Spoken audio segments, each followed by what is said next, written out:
in our hearts. A wise man once said, one step backward, two steps forward. Hindi daw pwedeng puro abante lang ang buhay, kuminsan merong atras, may pagtigil para makabuelo, para makapagpahinga at sa ganon lalo pang makaabante. In other words, it is some way of losing to gain eventually. At yan ang pamagat ng pag-aaral natin ngayon, one step backward, so to speak. Salamat, Panginoon, dahil kayo po'y nagpapagaling ng aming karamdaman, nagbibigay ng aming mga kailangan. Kayo rin ang nagtatapon ng liwanag sa mga madilim. Kayo rin ang nagpapakilala sa amin ng mga dapat naming makilala at makita. Kayo ang nagbubunyag ng mga lihim. At kayo, Panginoon, ang naggagabay sa mga matuwid. Patawarin niyo kami sa aming mga kasalanan at nawa, Panginoon, linisin niyo kami ng lubos. Walang maging hadlang para namin kayo makita ng malinaw at mukhaan. At ang katotohanan niyo magpalaya sa amin, maging liwanag ng aming daan, at maging tibay ng aming loob. We ask you, Father, to be our speaker. Lead us unto greater knowledge of you. Strengthen us, empower us, heal us with your words. In the name of your Son, Jesus, our Lord and Savior, we pray, confident that you will bless your people today. Amen. Mark 1:21-38. Isang magandang kwento ng napakaraming mabubuting ginawa ng Panginoon. Jesus and his disciples went to the town of Capernaum. Then on the next Sabbath, he went into the Jewish meeting place and started teaching. Everyone was amazed at his teaching. He taught with authority, not like the teachers of the law of Moses. Suddenly a man with an evil spirit in him entered the meeting place and yelled, "Jesus from Nazareth, what do you want with us? Have you come to destroy us? I know who you are. You are God's Holy One." Jesus told the evil spirit, "Be quiet and come out of the man." The evil spirit shook him, then it gave a loud shout and left. Everyone was completely surprised and kept saying to each other, "What is this? It must be some new kind of powerful teaching." Even the evil spirits obey him. Isang malaking himala na sa pagtitipon nung araw ng pagsamba ay pumasok sa loob ng bahay dalanginan at ng bahay na pinagtitipunan ng isang taong inaalihan ng masamang espiritu. At sa dinami-rami ng tao doon, siya pa ang nakakilala kung sino si Jesus. Sa madaling salita ay pinalaya ng Panginoon ng lalaking ito mula sa masamang espiritu at ginulugulo muna ng masamang espiritu yung katawan ng tao, pinanginig. The man was shaken and then the spirit left him. At nagulat, namangha ang mga tao. Verse 28. News about him and news about Jesus quickly spread all over Galilee. As soon as Jesus left the meeting place with James and John, they went home with Simon and Andrew. When they got there, Jesus was told that Simon's mother-in-law was sick in bed with fever. Jesus went to her, he took a hold of her hand and helped her up. The fever left her and she served them a meal. That evening after sunset, all who were sick or had demons in them were brought to Jesus. In fact, the whole town gathered around the door of the house. Jesus healed all kinds of terrible diseases and forced out a lot of demons. But the demons knew who he was, and he did not let them speak. Very early the next morning, Jesus got up and went to a place where he could be alone and pray. Simon and the others started looking for him. And when they found him, they said, "Everyone is looking for you." Jesus replied, "We must go to the nearby towns so that I can tell the good news to people there. That is why I have come." So na kumalat ang balita tungkol sa pagpapalaya ng Panginoon doon sa taong inaalihan ng masamang espiritu. Kaya naman lalo siyang naging kilala. At pag uwi niya sa bahay nito sila Pedro, may sakit ang biyanang babae, nakaratay, may lagnat, pinagaling ng Panginoon at ang matandang babae ay agad na tumayo at naghanda ng makakain nila. Dinala ang napakaraming uri ng mga may sakit doon sa bahay na yon. Nagkakamayaw ang mga tao at hindi magkakasya-kasya sa lugar. Lahat ng iba't ibang uri ng karamdaman, pati na ang mga inaalihan ng masasamang espiritu. At lahat sila ay pinanggaling. Kinabukasan, madilim pa, tulog pa ang lahat, ay ang Panginoon lumabas ng bahay, nagpunta sa gulod, sa isang ilang na lugar kung saan tahimik at walang ibang tao, at siya ay taimtim na nanalangin. Ngunit dumating ang kanyang mga disipulo, siya ay ginambala at sinabing, marami na po naghahanap sa inyo. Sikat na sikat kayo, pinag-uusapan, at napakarami mga tao na ngayon ay nakapila. At sabi ng Panginoon, dapat tayong lumipat sa ibang lugar, dapat na makarating din ang mabuting balita sa iba't ibang mga dako. So what do we see in this story? Jesus teaches, and with authority. Sanay na yung mga tao na nakikinig sa mga walang kalatoy-latoy na mga nagtuturo, walang kakwenta-kwenta, walang power, walang dating. Kaya parang mayroong sariwang hangin na bigla na lamang na dumating at umihip sa kanilang direksyon nung si Jesus ay nagturo. Sabi nila, with authority, this is different from the teachers that we know. Jesus delivers a demon-possessed man initially, then heals Peter's mother-in-law instantly. And then Jesus proceeded to heal many more kinds of terrible diseases and forces out a lot of demons. In other words, Jesus does much good. May lesson agad para sa atin na mga nagsasabing tayo anak ng Diyos, tagapakinig at sumusunod sa Panginoon, that we should fill our lives with good deeds. Tigbe 24 oras lang tayong lahat, 7 days a week. Pantay-pantay ang lahat ng tao sa dami ng oras na available sa Kanya. At ang Panginoon, ginugol niya ang napakarami niyang oras sa paglilingkod. We should fill our lives with ministries and services to people. We were created for a purpose. We were created and gifted to serve others. Ang malalim, mataas at malawak na ligaya ay natatamasa kung tayo ay naglilingkod sa kapwa. At yung malalim, di maipaliwanag na lungkot, pangungulila, kawalan ng direksyon, ay nararanasan ng mga wala man lang paglilingkod sa kapwa at nabubuhay lang para sa sarili. Sila ang napakarami mga inip, sila ang napakarami mga lungkot, maraming mga depression dahil sa sarili lang nakatuon ang pansin. Subalit yung nagtutuon ng pansin, paglilingkod, naggugugol ng pagod, nagpapawis, naghihirap para sa kapakanan ng iba, ay naaaliw ng Espiritong Banal, nagkakaroon ng kahulugan ng buhay, at kumukonte, kundi man lubos na nauubos ang espasyo para sa mga kung ano-anong mga kalungkutan at mga pangungulila at mga kawalan ng kabuluhan. Acts 10:38, God gave the Holy Spirit and power to Jesus from Nazareth.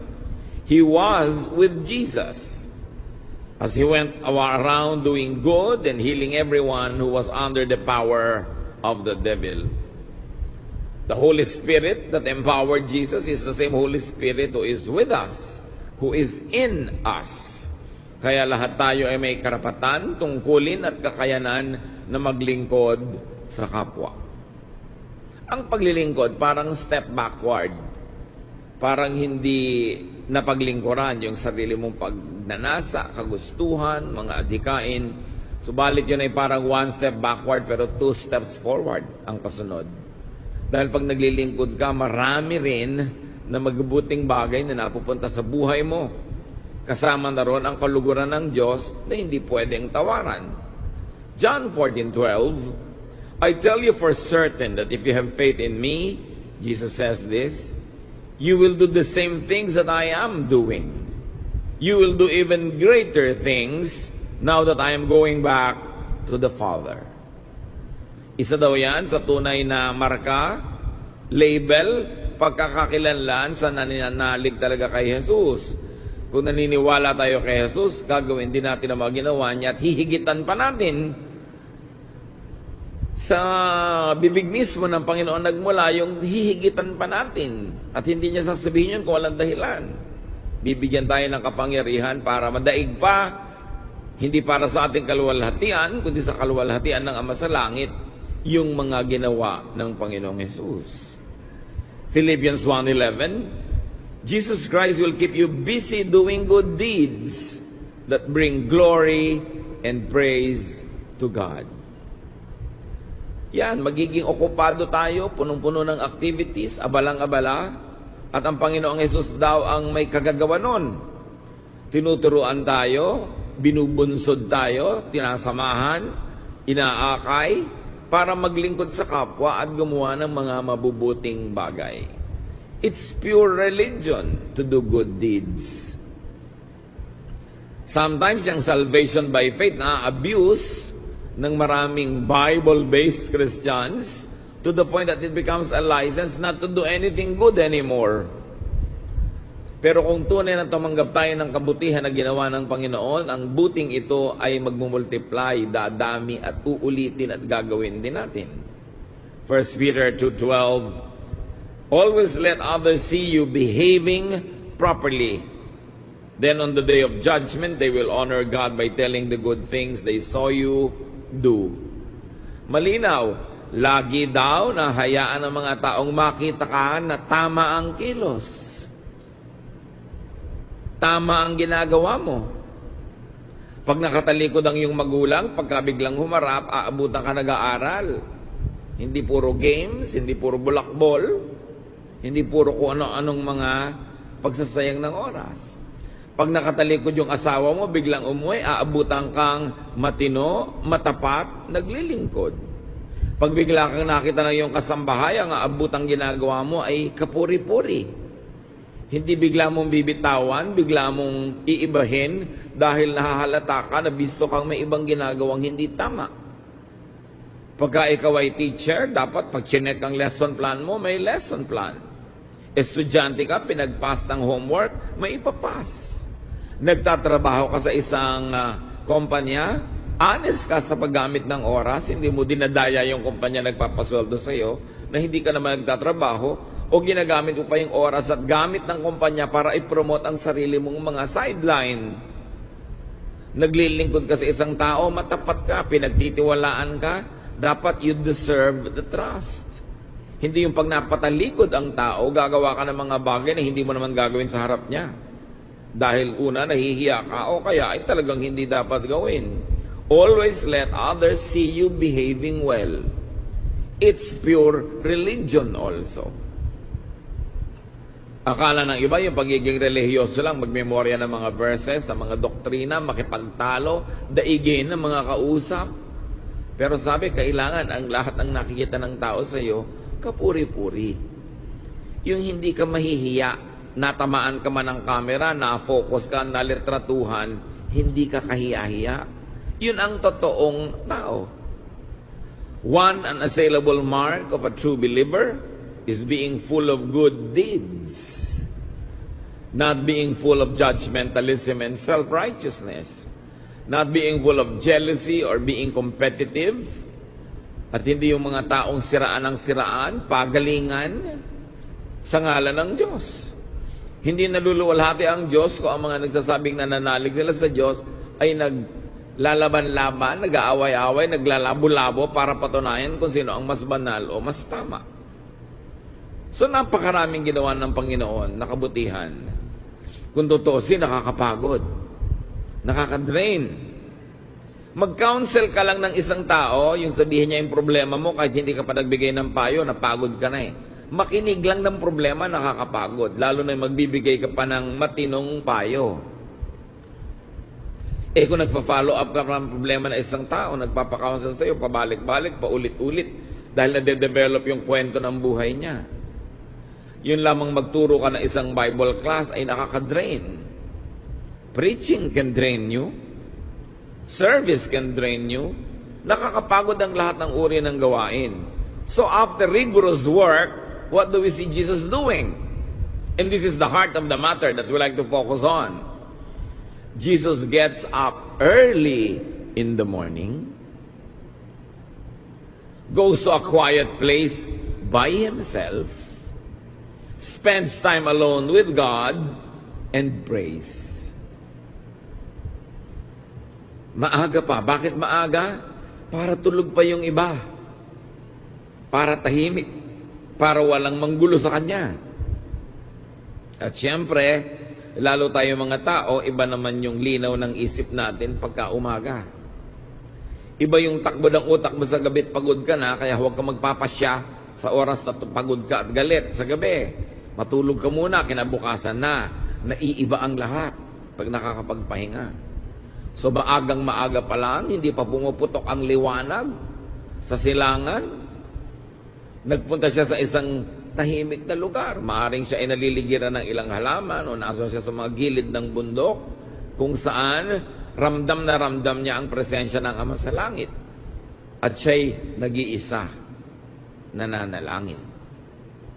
Lesson para sa atin mga kapatid, after serving well, we should recharge spiritually by being alone with God and by praying.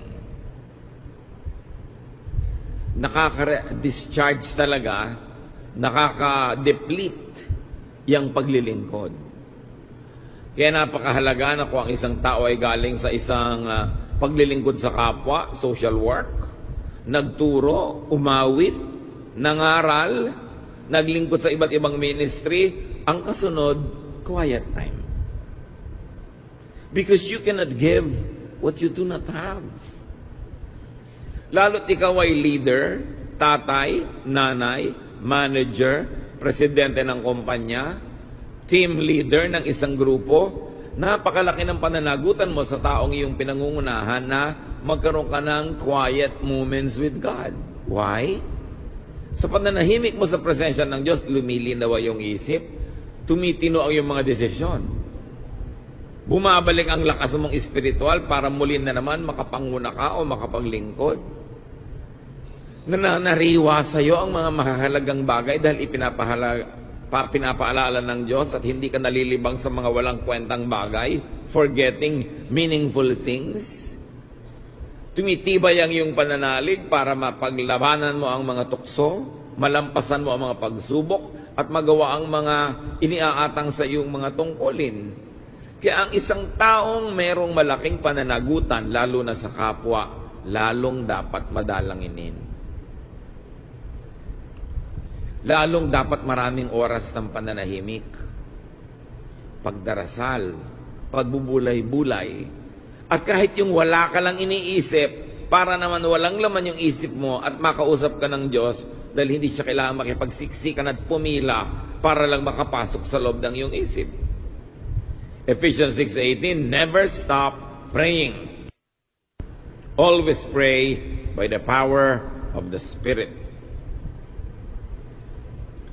So the first important habit is to make or to develop further, or if you have left, to return to praying. Maganda itong review sa panimula ng taon, sa panimula ng anibersaryo, sa panimula ng anumang season. Kumusta ang personal prayer life? Madalas ito ay nawawala lalo na sa mga naglilingkod. Yung may mga ministry, lagi nagmamadali, laging nagkakandarapang makamit ng mga deadlines. At kasi akala nila habang naglilingkod sila, parang prayer na rin yun. No. Bakit hindi kasabay na ginagawa ng Panginoon yun? Naglilingkod siya tapos bigla siyang nanahimik, lumayo sa karamihan at nanalangin. Dahil talagang magkaiba yun. Yan ang unang ginagawa ng tao nakakakilala sa Panginoon, nagsisimulang mag-aral ng Biblia, to set time for personal relationship with God, for personal prayer, fellowship, and meditation. At kung siya ay lumalago na sa Panginoon, lalong lumalago pa dapat yung quality ng kanyang quiet time.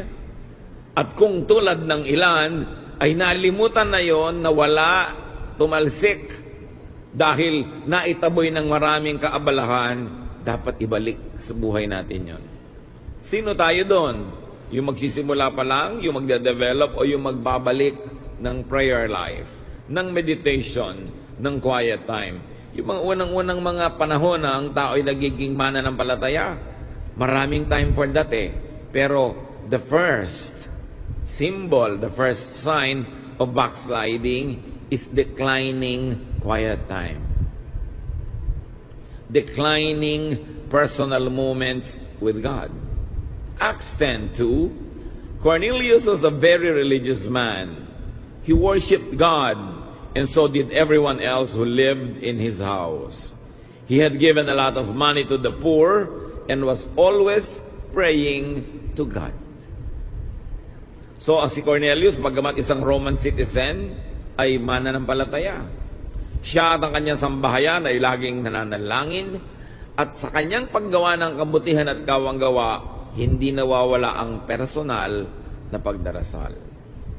Good deeds and prayer go together. Good deeds without prayer, kalahati lang. Prayer without good deeds, kalahati lang. Dapat yan magkakambal. Good deeds and prayer and a good prayer life distinguish genuine, powerful believers. Meanwhile, anong nakita natin nangyari habang ang Panginoon taimtim na nananalangin, dumating ang mga abala. Peter and the others look for Jesus. Pagising ng mga disciples, sakita nilang nawawala ang Panginoon doon sa kanyang higaan, agad-agad sila naghanap.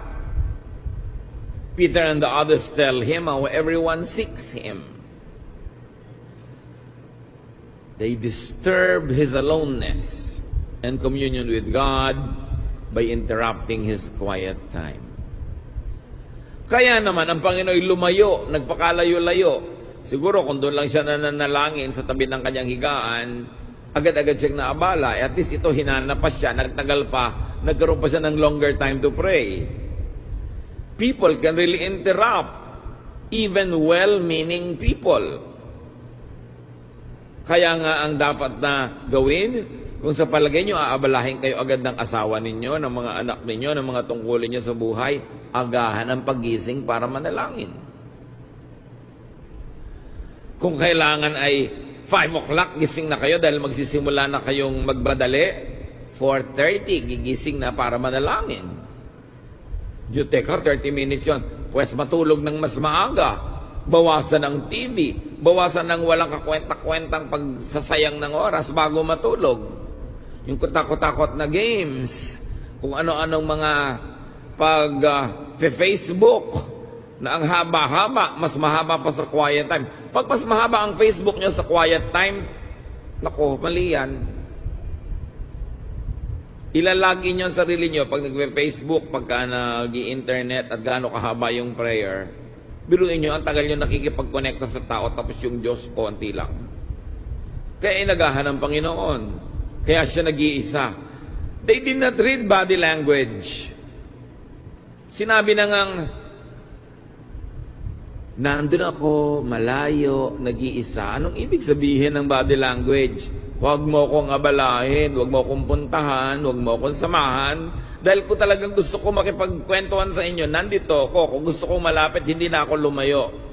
Maraming tao ganon. Meron tayong isang napakasikat na artista na naging mananampalataya at sumali sa isang local church. Ang aga-aga niyang pumupunta sa local church para manalangin. Hindi na siya makabuo ng isang sentence ng panalangin. Lagi may kumakalabit dahil gusto magpa-picture.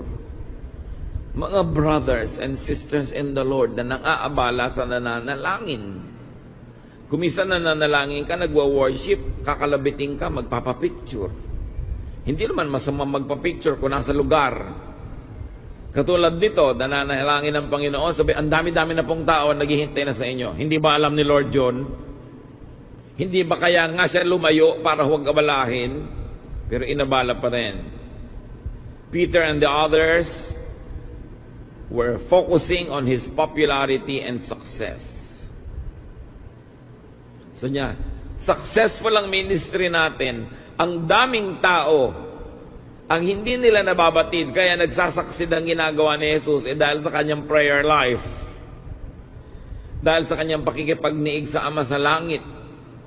Na kung meron kang nakikitang ginagamit ng Panginoon to teach, to preach, to heal, to minister, hayaan mong mapag-isa dahil doon siya kumukuha ng lakas para makapaglingkod sa iyo sa mga public moments. Kailangan merong ganong space. Peter and the others were suggesting that he goes back to the same crowds. Ang dami na po. Which the Lord very indirectly refused. Sabi niya, dapat tayong lumipat na sa ibang bayan-bayan para sila man makarinig ng mabuting balita. So people close to Jesus were taking him away from the private time and from the private space of prayer. People close to you are the ones who will do that. Asawa, anak, kapatid, sweetheart, whatever. Pag nagpe-pray naman kayo, biglang nanginig lang yung cellphone, titigil pa sa pagpe-pray para magbasa lang ng text na, hugs, hugs. Makakapaghintay yun. Nai-interrupt ba dapat ang prayer? Hindi naman yun ganun kahaba. People close to him were taking him to public appearances. Why? Because it made them feel good. It made them feel popular. They were excited about the fruits of Jesus' power and appreciative of its source. Private, quiet time. Pag nakakakita tayo ng mga effective servants of the Lord, blessing ni Lord, grace ni Lord, at prayer. Prayer ng taong ginagamit at prayer ng mga tao para sa Kanya. So hindi laging dapat inaabala yan. When you are useful, fruitful and effective, famous, people will look for you and want you. People will pressure you into being always there as they wish. Because people will treat you as public property. Dapat nating ma-appreciate dito yung very nuanced rejection of the Lord doon sa clamor for Him to be popular. Ang dami na pong tao, hinahanap kayo, nag-move sila to the next town. Hindi yun ang binalikan nila. Maraming kilos ang Panginoon na parang kakaiba. Pero pag-aralan mo, kung binalikan niya yon, di ba balikan niya uli bukas sa makalawa, magkakaroon na ng demand para sa Kanya. Because the public can really treat you as if you were their property. Pero hindi yon ang kinonsinti ng Panginoon. So, if people want you, if people want your time, if people want your attention, it is up to you to keep your quiet time. It's up to you to keep your focus on what really matters. You're a nursing mother, you are raising young children, you have many duties, kailangan ipaglaban, ihanap ng panahon at lugar ang ating quiet time. Dahil kailangan natin ng balance.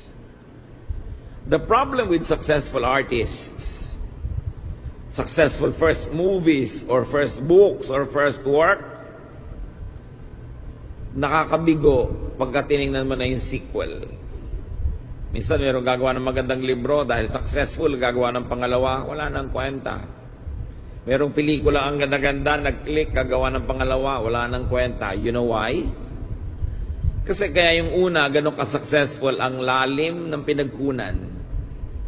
Ang haba, ang lawak ng karanasan at dunong na nagpunta doon. Tapos gagawa ng pangalawa, ilang linggo lang o ilang buwan para samantalahin yung pagiging uso.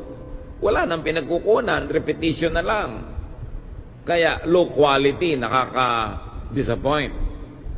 At ganun din, yung mga spiritual giftings, mga pagtuturo, pagpapagaling, malalim ang pinagkukunan yan. Kaya kung sino man ang dinadaluyan ng ganung pagpapala, dapat bigyan natin ng time and space para ma-recharge. Para muli na namang mag-ugat siya sa malalim dahil nabunot na ng daming trabaho. Kailangan makakonekta uli siya doon sa banal, sa divine, sa Ama sa Langit. Hindi dapat inaabala yon. Kaya ang problema sa mga sequel, disappointing. Because it is not as rich as the first one because there was not enough time to make it well. Ganon din sa ating mga paglilingkod. At ang mga tukso, lalo sa mga lingkod ng Diyos, is immediately after a great success. Teacher ka, very popular ka, the temptation can come right after that. Meron kang ginawang mission, singer ka, ang dami-daming na-bless, the temptation comes immediately after. The temptation na maging mayabang, temptation na makalimot, temptation na malibang, kaya kailangan prayer ka agad, kailangan luhod agad, kailangan recharge agad spiritually. Nagsasaksid ka sa negosyo, doon ka dapat ma-recharge kasi mas malaking trial ang success kaysa failure. Why? When you fail, you are forced to pray. But when you succeed, sometimes you forget to pray because successful ka naman. Parang walang need. Sikat ka naman, maraming gagawin, maraming choices, you're mobile. So mas mahirap the trial, mga kapatid, ang tagumpay kaysa kabiguan. Mas maraming taong nalalayo sa Diyos dahil sa tagumpay, hindi dahil sa kabiguan. Dahil yung mga nabibigo nga, lalong kumakapit sa Diyos. Liban na lang matuksong magtampo at lumayo sa Diyos, which is bad. Kaya yung nagtatagumpay, yung mabunga tulad ng Panginoon, nakapagpagaling, nakapagpalayan sa mga masasamang espiritu, nakapaghimala, dasal agad ang ginagawa. Para hindi pasukin ang yabang, para hindi malito, malibang, at hindi nagpapanggap na lang. Parang si Moses, nung galing siya sa bundok, humarap siya sa Diyos, nung bumaba siya, nagliliwanag talagang mukha niya, literal. Kaya yun naman, nung kumukupas na yung liwanag, nagbelo na si Moses, para hindi mahalata ng mga tao na kumukupas na yung liwanag at wala na. Kasi ang tagal na niyang hindi humaharap sa Diyos. Kaya napakahalaga yung tunay na pagharap. At yan ay ginagawa natin sa pamamagitan lang ng panalangin because God is only a prayer away. Sa mga taong hindi naman tabi ng bundok, walang gulod, maliit lang ang inyong bahay at marami kayong gagawin, hindi nyo na kailangan pumunta sa malayong bukid sa gilid ng isang bundok para mapag-isa. Ipikit nyo lang inyong mata, kahit naliligyan na kayo ng maraming tao, ay mapag-iisa na kayo kasama ng Diyos. In that case, privacy is in the mind and in the mindset. So keep your balance. Napakahalaga na lagi tayong na-charge. Cellphone nga kina-charge. Spirito pa ba? Kitang-kita nyo kasi sa cellphone pag low bat.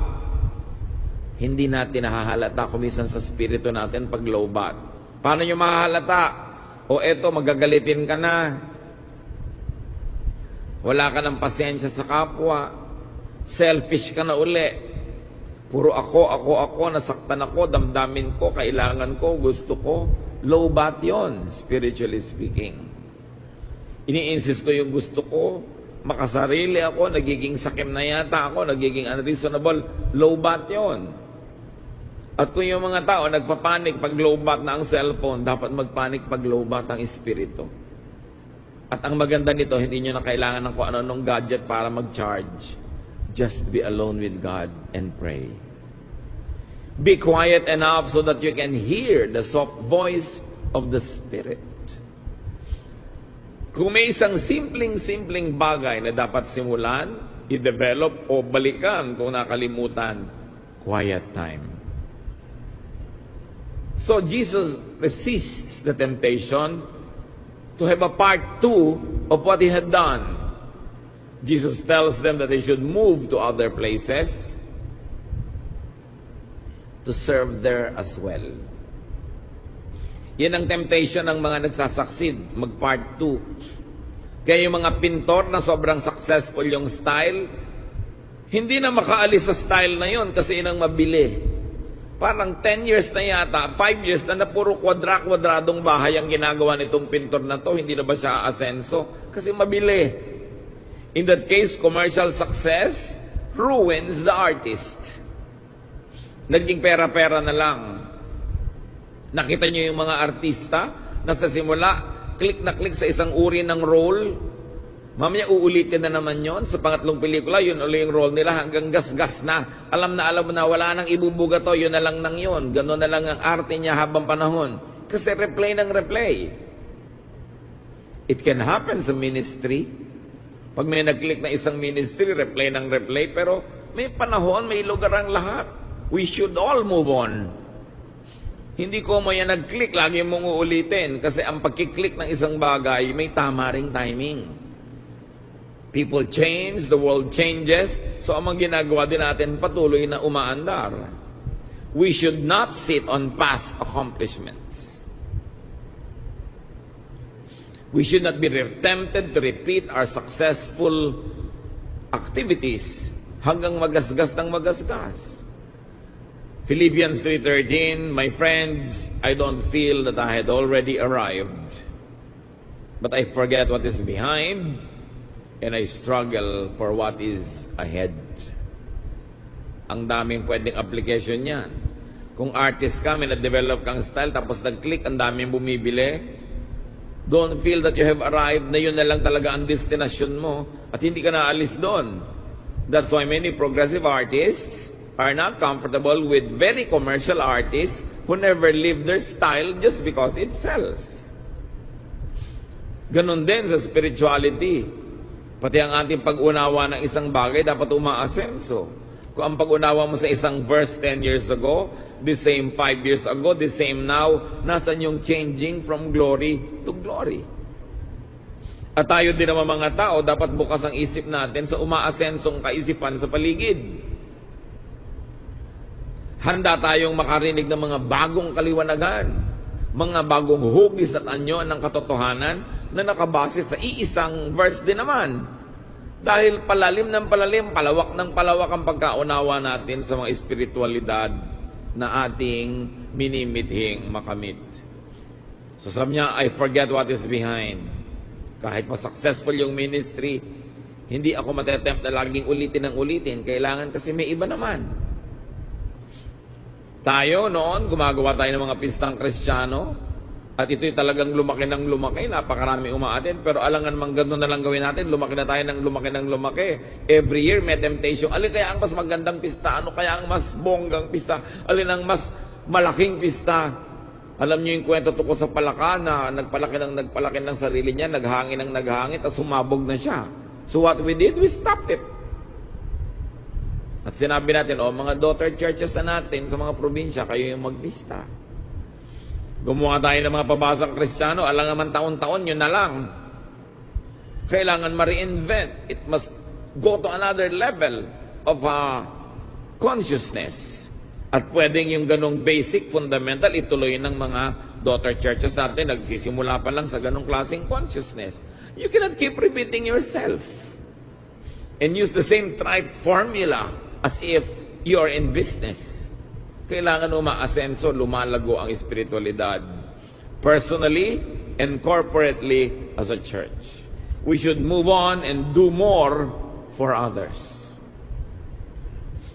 Hindi doon na lang nang doon naglilingkod dahil click ka doon. Kailangan lipat. Marami kasing nangangailangan pa. We should seek new beneficiaries, new people to serve. So sabi, 1 step backward, 2 steps forward. Quiet time might seem a step backward. Mukhang sayang ang oras. Nagmamadali po ako, wala na akong oras magdasal. Hoy, lalong dapat kang maghabaan ng dasal mo. Kasi sa iyong daming gagawin, isang pagkakamali lang yan, maaaring masira yung buong araw, ang laki ng damage, mas marami kang gagawin, mas magdasal ka. Hindi pwedeng, busy po ako ngayon, wala akong time mag-pray. Lalo mo dapat isingit kasi busy ka pala, mas nangangailangan ka ng grasya ng Diyos. Hindi mo pwedeng baliwalain. Aloneness with God gives balance for our immersion in the crowds. Quiet time gives balance for our noisy time, which is majority of what we do. Being alone with God, praying to God, recharges our spirit. Doing less allows us to do more. Kaya sinabi natin, kunwari, one step backward, but actually, 2 steps forward yan. Give God space. Kailangan may space.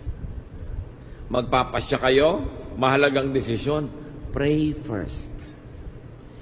Napaka-urgent, talagang napakahalagang desisyon, pray first.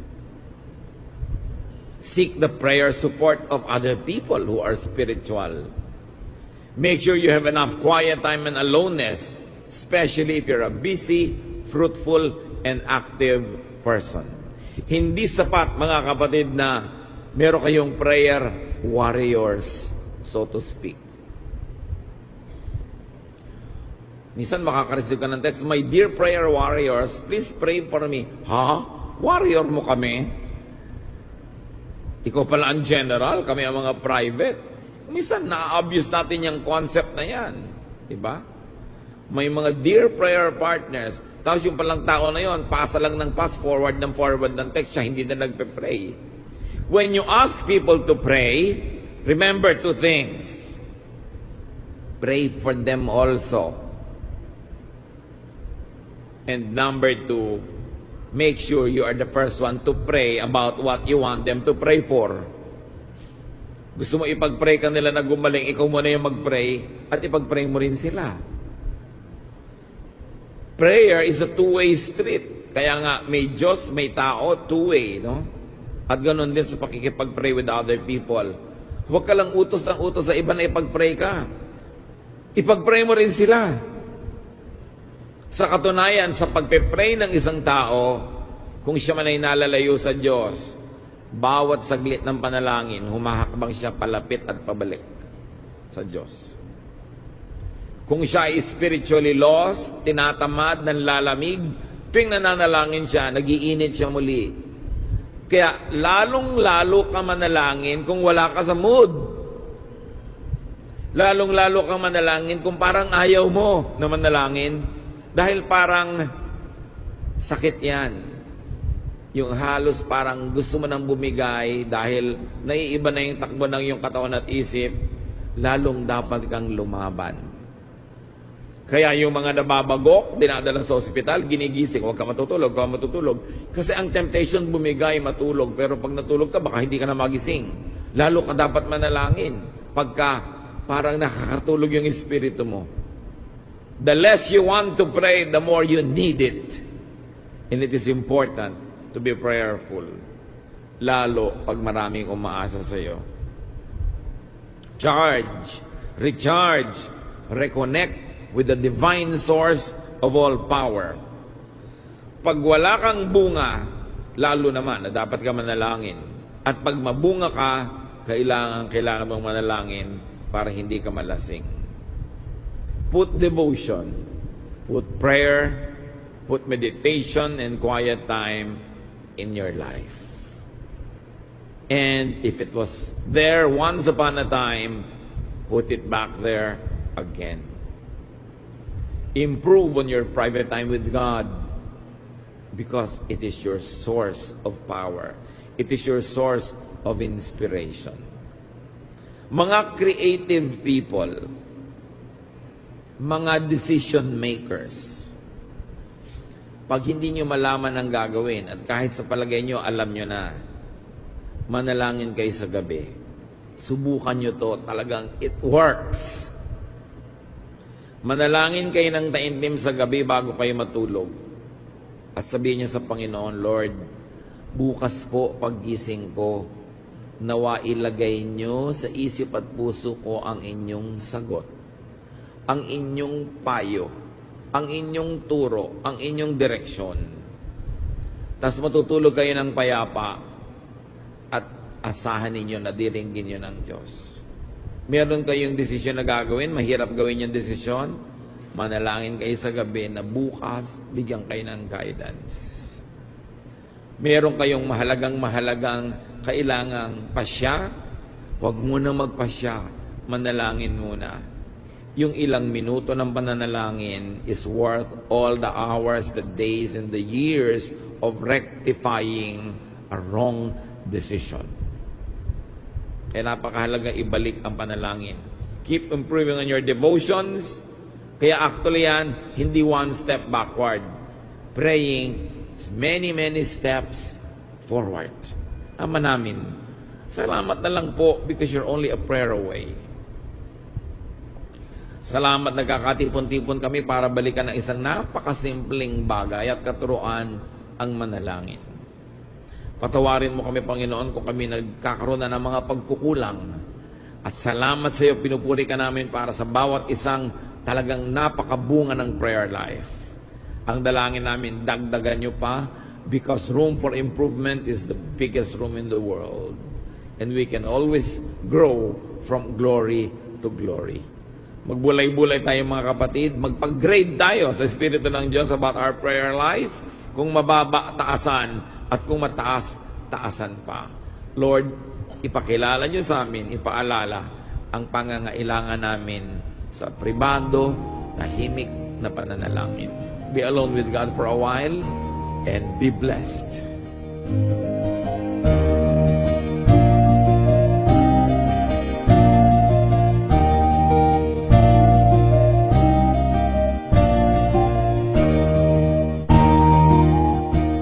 Ang katatapos pong mensahe ni Kuya Ed Lapis ay pinamagatang One Step Backward.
isang spaghetti ng Pilipino? Yung spaghetti naman talaga, maasim yan eh. Sinisikmura naman ang Pilipino kung kakain nun. So anong gagawin niya sa spaghetti? Tatamisan niya, ibabagay niya sa kanyang panglasa. Akala ng mga tao, westernized ang Pilipinas. No. Westernization is just a thin veneer. When you scratch on that very thin surface, you will find the indigenous Filipino alive and kicking. Tulad ng spaghetti. Iniiba natin ang mga dumarating. Pinababagay natin sa ating panlasa. And it is a tool to survive. And sometimes not only to survive, but also to prevail. So, gusto natin matamis ang spaghetti, tamisan. Pinoy eh.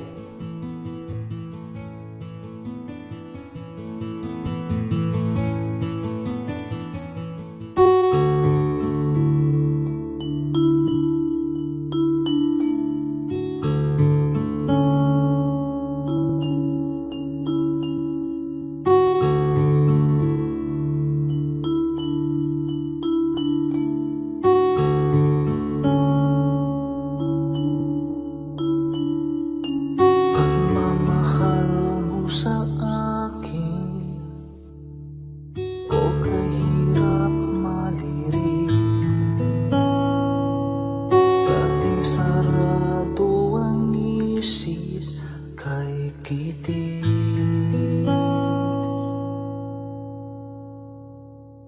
Mulian kang nakilala, ang pananaw na wasto, unawa sa kapwa-tao, nais mo.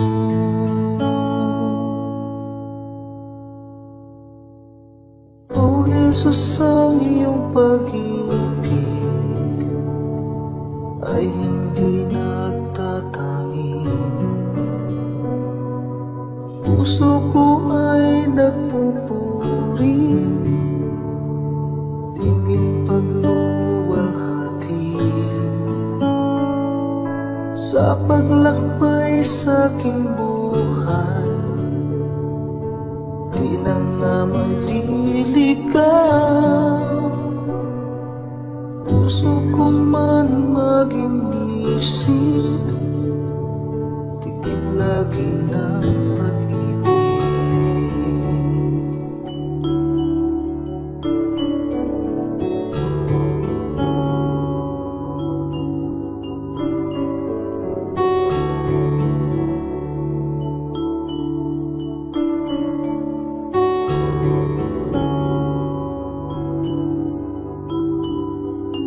Kung ako'y magsalita man, wika ng bawat tao,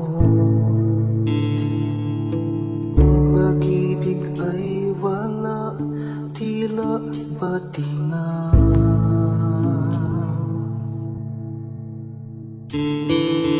Ang dalisay na pag-ibig ay mapagpahinuhod at hindi nga nagkukulang kailanman.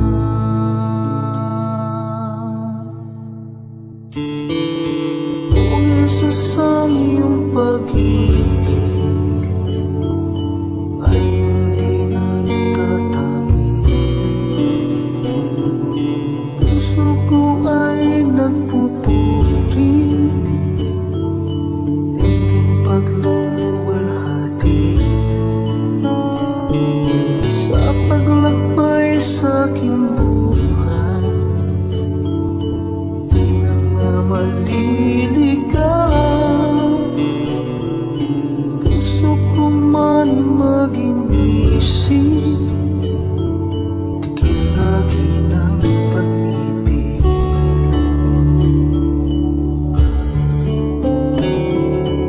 O Jesus, ang iyong pag-ibig ay hindi nagtatangi. Puso ko ay nagpupuri, tingin pagluwalhati. Sa paglakbay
sa sarili.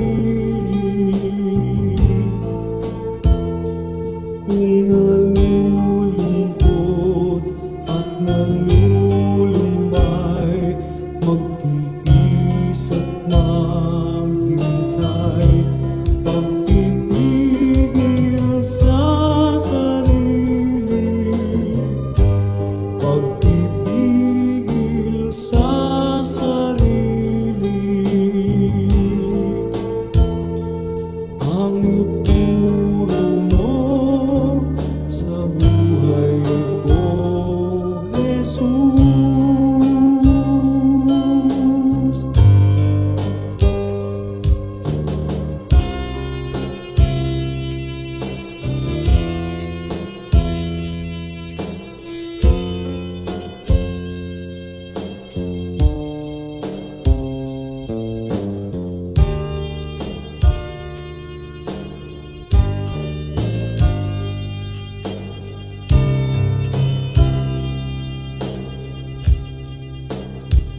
At sa mga tukso'y tulungan mong pigilin ang sarili ko.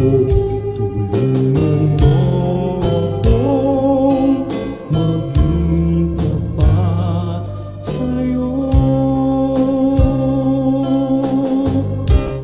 Pagpipigil sa sarili, pagpipigil sa sarili.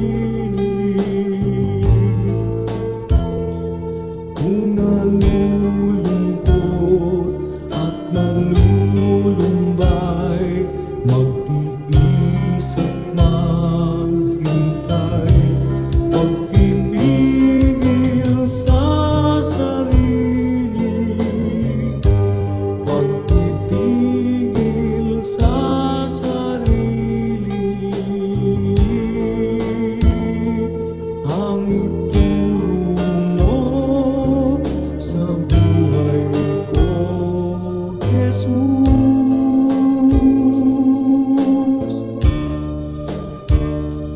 Ang ituro mo sa buhay ko, Jesus.